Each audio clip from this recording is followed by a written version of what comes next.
आप सब कैसे हो? मैं बिल्कुल ठीक हूँ। और आप कैसे हो मुझे कमेंट करके ज़रूर बताना। आज मंडे है और हम लोग आज जा रहे हैं उत्तराखंड। आज 4:50 की ट्रेन है शियालदा से।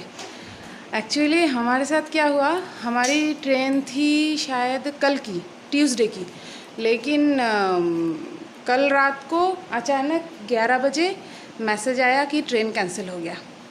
और हम लोग बस अफरा तफरी करने लग गए कि अब क्या होगा, अब हम कैसे जाएंगे, क्योंकि एन वक्त पे बिल्कुल मैसेज आया।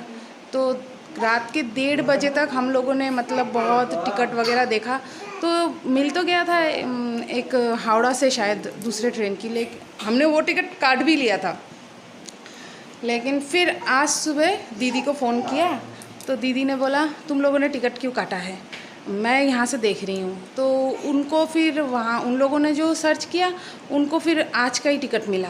तो वो लोग कह रहे हैं कि अगर तुम लोग आज गाड़ी में बैठ सकते हो तो फिर मैं टिकट काटूँ। तो मैंने कहा चलो ठीक है।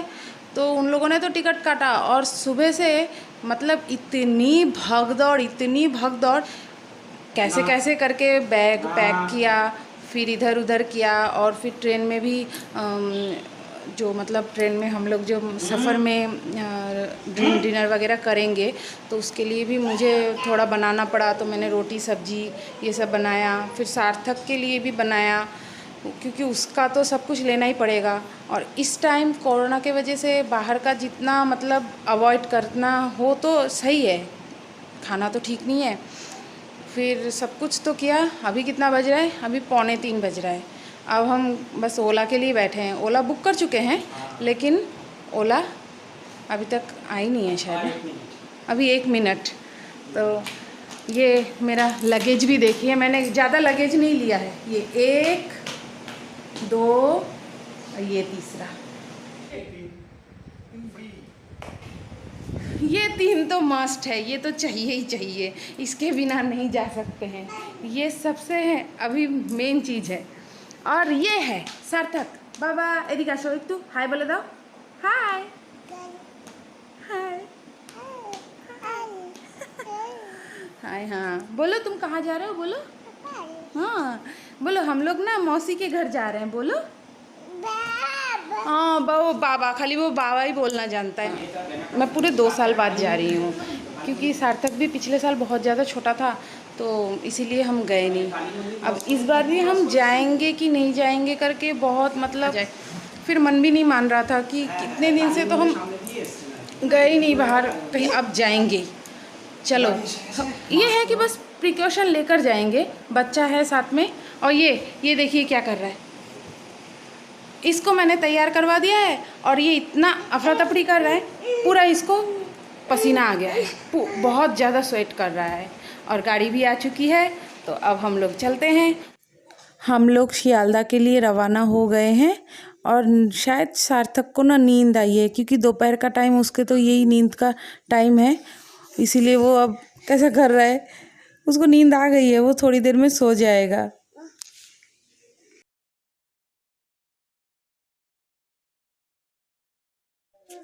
यहाँ पे स्टेशन में हम लोग पहुँच गए हैं और पहुँच के मैं यहाँ पे बैठी हूँ।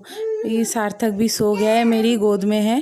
ट्रेन अभी तक आई नहीं है और भीड़ बहुत ज़्यादा हो रही है, इसीलिए हम लोग यहीं पे बैठ, और गाड़ी इसी प्लेटफॉर्म पे ही आएगी, तो बस वेट कर रहे हैं।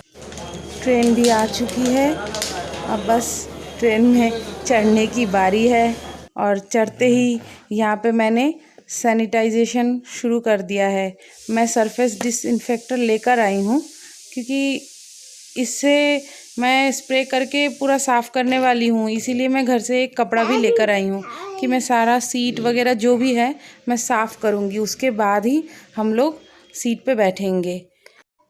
और सार्थक भी है उसके पापा के गोद में सोया हुआ है, तो पहले साफ़ कर लेती हूँ, उसके बाद ही मैं उसको फिर कोई बेडशीट वगैरह बिछा के सुलाऊंगी। ये मैंने सोचा था ये सोएगा, तो मैंने सीट इतना अच्छे से साफ़ किया, लेकिन जैसे ही मैंने इसको सीट पे रखा ये उठ गया। अब वो कर रहा है बदमाशी और पूरा कंपार्टमेंट खाली है, बस हम लोग हैं और शायद 2-3 पैसेंजर है, पता नहीं शायद कहीं दूसरे स्टॉपेज से वो लोग चढ़ेंगे, लेकिन अभी बिल्कुल खाली है। लेकिन स्टेशन पे काफ़ी भीड़ हो रखी थी, शायद इस ट्रेन में जाने वाले बहुत पैसेंजर थे। बट ये कंपार्टमेंट तो मुझे बहुत ही खाली लग रहा है। और वैसे भी हम लोग घर से बहुत जल्दी निकले हैं और स्टेशन में तो हम बहुत जल्दी पहुंच गए हैं। शायद कितना मिनट, 15 या 20 मिनट में हम लोग पहुंच गए हैं। और ये सार्थक का बिल्कुल फर्स्ट टाइम है ट्रेन में जर्नी, और वो भी बहुत लॉन्ग जर्नी। हमें शायद राजधानी में 17 या 18 घंटे लगेंगे। बाकी ट्रेन में तो 24 या 25 घंटे लगते हैं, लेकिन राजधानी का सर्विस तो बहुत अच्छा है, सुपर फास्ट है, इसीलिए देखते हैं अब। और इस टाइम पे तो शायद कोई प्रॉब्लम नहीं होनी चाहिए, जो टाइमिंग बताई गई है उसी टाइमिंग में शायद पहुंच जाएंगे। देखते हैं। और ये ट्रेन में क्या करता है ये तो मुझे भी पता नहीं है। अभी तो खुश है, और बात की बात मुझे भी पता नहीं है। अभी बदमाशी बहुत ज़्यादा कर रहा है, और जैसे ही मैंने इसके कहा कि बदमाशी कर रहा है, ये अब आके मेरे पास चुपचाप बिल्कुल बैठ गया है, कितना भोला भाला बन के, जैसे इसको कुछ पता ही नहीं है। ये देख रहा है मेरे पास आके बैठ के। इसका मास्क मैंने ना अभी खोल दिया है।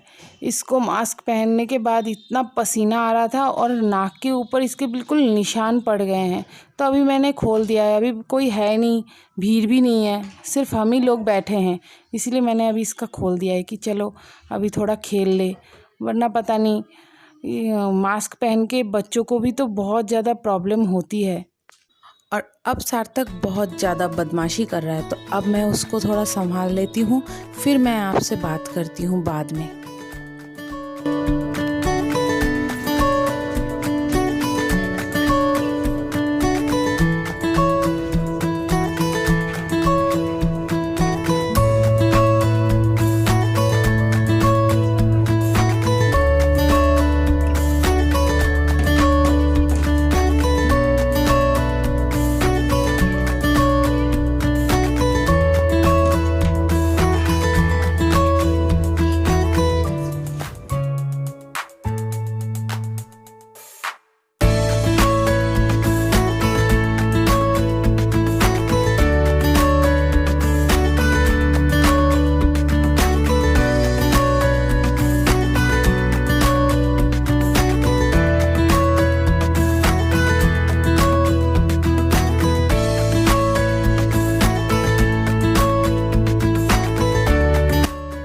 सार्थक पूरी रात नहीं सोया, इसने बहुत परेशान किया, बहुत रोया, इतना ज़्यादा रोया, कभी भी इतना नहीं रोता है। पता नहीं उसको क्या हुआ, इतना रोया कि मैं संभाल ही नहीं पा रही थी। अब हम थोड़ी देर में ही न्यू दिल्ली स्टेशन में उतर जाएंगे, और स्टेशन से हमने कैब बुक कर लिया है। अब कैब में हम जा रहे हैं आनंद विहार बस स्टेशन, और बस से हम जाएंगे उत्तराखंड। अब बस हम वहीं जा रहे कि वहाँ से शायद 6 घंटे लगेंगे पूरे उत्तराखंड के लिए। और इस तरफ है अक्षरधाम, पता नहीं दिख रहा है कि नहीं, क्योंकि गाड़ी बहुत ज़्यादा स्पीड में चल रही है, इसीलिए शायद नहीं दिख रही है। ये दिल्ली में अगर आप कभी आओ तो ज़रूर अक्षरधाम में ज़रूर एक बार आना, बहुत अच्छी जगह है।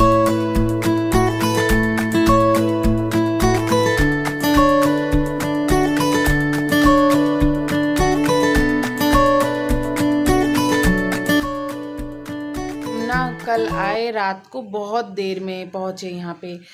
रात के हमें यहाँ पहुँचते पहुँचते काफ़ी देर हो गई थी, शाम शायद 7 या 8 बज गए थे। क्योंकि मैंने क्या कहते हैं, हम जब न्यू दिल्ली स्टेशन पे उतरे तो वहाँ से हमने तो कैब बुक किया, वहाँ से हम गए आनंद विहार, और फिर आनंद विहार से हम यहाँ रुद्रपुर आए हैं। वहाँ से बस में हमें पूरे 6 घंटे लगे। दोपहर के 1 बजे के करीब हम बस में चढ़े थे, फिर शाम के शायद 6 या 6:15 पे हम उतरे। तो इस करके फिर मैंने बस में तो आगे वीडियो ही नहीं बनाया, क्योंकि बस में भी सार्थक इतना रो रहा था, परेशान बहुत कर रहा था। उसने जैसे ट्रेन पे परेशान किया, वैसे बस में भी उसने बहुत परेशान किया। तो आगे मैं कंटिन्यू कर ही नहीं पाई, क्योंकि बहुत रो रहा था, और इसको भूख भी लग रही थी। लेकिन जैसे मैं इसको सैरेलैक वगैरह खिला रही थी, तो वो ना मुंह हटा ले रहा था, उसको खाने का मन नहीं हो रहा था। वो खाता नहीं है ना सेरेलैक वगैरह, इसीलिए ना उसको मन नहीं हो रहा था। और फिर बाहर भी मैंने कुछ नहीं खिलाया उसको। एक ही बार में मैं आई और आने के बाद जैसे मैं मतलब फ्रेशन अप होके उसको रोटी दूध रोटी खिलाया, तो तब जाके वो थोड़ा शांत हुआ। फिर वो ऐसा करते करते काफ़ी रात हो गई थी, इसीलिए मैं आगे वीडियो ही नहीं कर पाई। अब आज जाके मुझे अभी थोड़ा टाइम मिला है, क्योंकि अभी भी सार्थक मेरे पास ही है, वो किसी के पास जा ही नहीं रहा है, किसी को पहचानता नहीं है, सब उसको बुला रहे हैं और वो जा ही नहीं रहा है। तो मैंने सोचा चलो अब मैंने जो वीडियो बनाया उसको तो एंड करना पड़ेगा, इसीलिए मैं अभी बात कर रही हूँ। और अब यहाँ पे भी वेदर अच्छा हो रहा है, यहाँ पे वेदर थोड़ा ठंडा ठंडा सा हो रहा है। सुबह के करीब ठंड लगती है और रात को भी ठंड लगती है, दिन में फिर गर्मी पड़ जाती है, क्योंकि धूप निकलती है दिन में तो गर्मी हो जाती है। और अभी तक हम लोग आके मार्केट गए नहीं हैं, मार्केट भी आज निकलूँगी, थोड़ा शॉपिंग भी करना बाकी है, क्योंकि सब क्या कहते हैं वहाँ से हमने शॉपिंग थोड़ा बहुत किया था। सब इकट्ठे होकर हमने सोचा सब मिलकर साथ शॉपिंग करेंगे, क्योंकि बच्चों का जो शॉपिंग है उनको जैसे अगर साथ में ना ले जाए ना तो होता नहीं है, क्योंकि साइज़ का भी थोड़ा प्रॉब्लम हो जाता है। दीदी का बेटा इतना लंबा है, उसके लिए तो बगैर देखे हम कुछ ले भी नहीं सकते हैं। इसीलिए आज शायद हम लोग शाम को शायद शॉपिंग के लिए निकलेंगे। और मेरा बेटा वो तो मेरे साथ चिपका ही हुआ है, किसी के पास नहीं जा रहा है, किसी के पास नहीं। मम्मी बुला रही है, उसकी मौसी बुला रहे हैं, उसके भैया लोग बुला रहे हैं, वो किसी के पास नहीं जा रहा है। एक मेरे पास या तो अपने पापा के पास, पता नहीं उसको क्या हुआ है। तो मैं आज की वीडियो यहीं पे एंड करती हूँ, फिर मिलूँगी नेक्स्ट वीडियो में। और अगर मेरी वीडियो आपको अच्छी लगी हो तो प्लीज़ लाइक शेयर कमेंट कीजिएगा और सब्सक्राइब करना मत भूलिएगा। बाय।